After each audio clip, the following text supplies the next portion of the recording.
The lesions are so contagious that when you come in contact with them, so all you just need to do is touch the lesions or come in contact with any fluid that's coming out of them, and you also get this infection.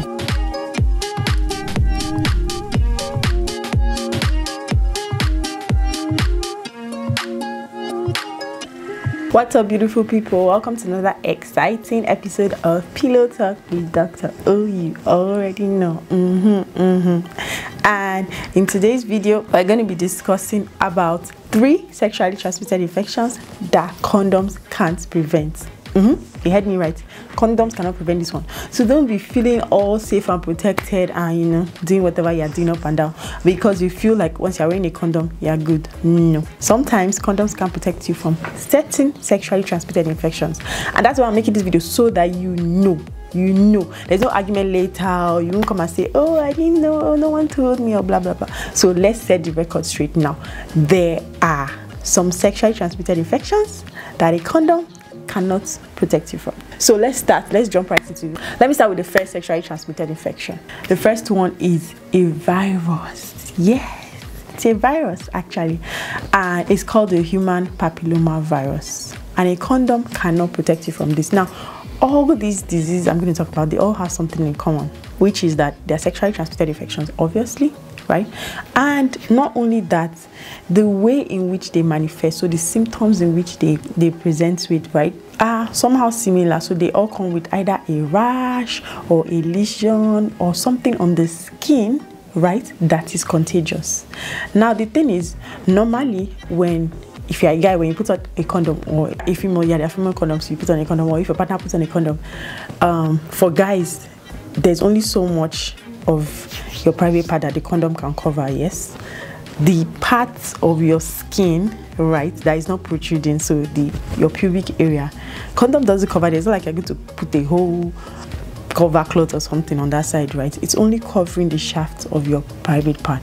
So sometimes these sexually transmitted lesions can be found like just on your pubic area, right, just around the shaft, where the shaft enters, like, fuses with the pubis. Yeah, I'm just looking for the best way to describe it.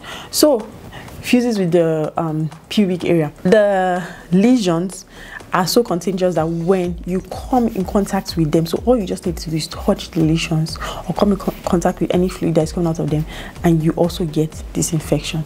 So you don't even need penetration to get this infection, just normal, and there's something people call it maybe intercourse or something. Maybe you guys rubbing against each other's genitals, having oral intercourse can actually lead to you getting this infection, whether or not you use a condom.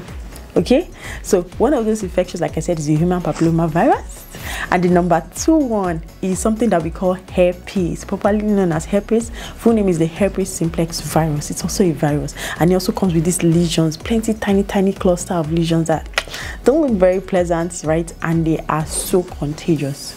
All you just need to do is come in contact with it, and you're going to get it too.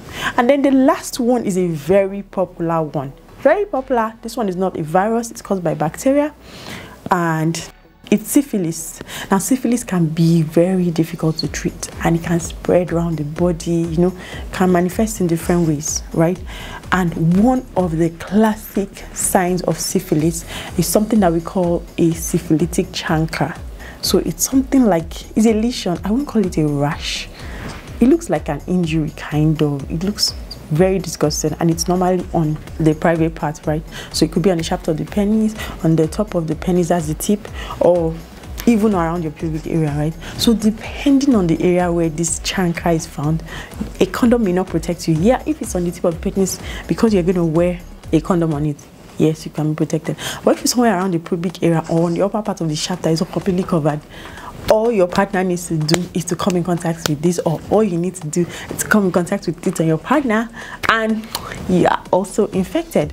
So don't feel all safe and all that. I'm like, oh, once I wear a condom, life is all well and rosy. No, you will be rudely shocked. Okay, the best way to prevent a sexually transmitted infection is ABC, so abstinence, or you be faithful. And for those that are being faithful, it means you're in a monogamous relationship. You only have one sexual partner, and it's not just enough to be monogamous. Both of you need to know your status. Okay, know your sexual STI status. So do all the regular screenings to know that you're free of HIV, you're free of hepatitis, you're free of syphilis, and obviously get examined by a doctor to be sure that you don't have herpes, human papillomavirus, and all these other viruses. That's the best way to protect yourself. The last one, C, is condom, but like we just discussed, it's not 100%, and there are actually sexually transmitted infections that can be prevented by the use of a condom.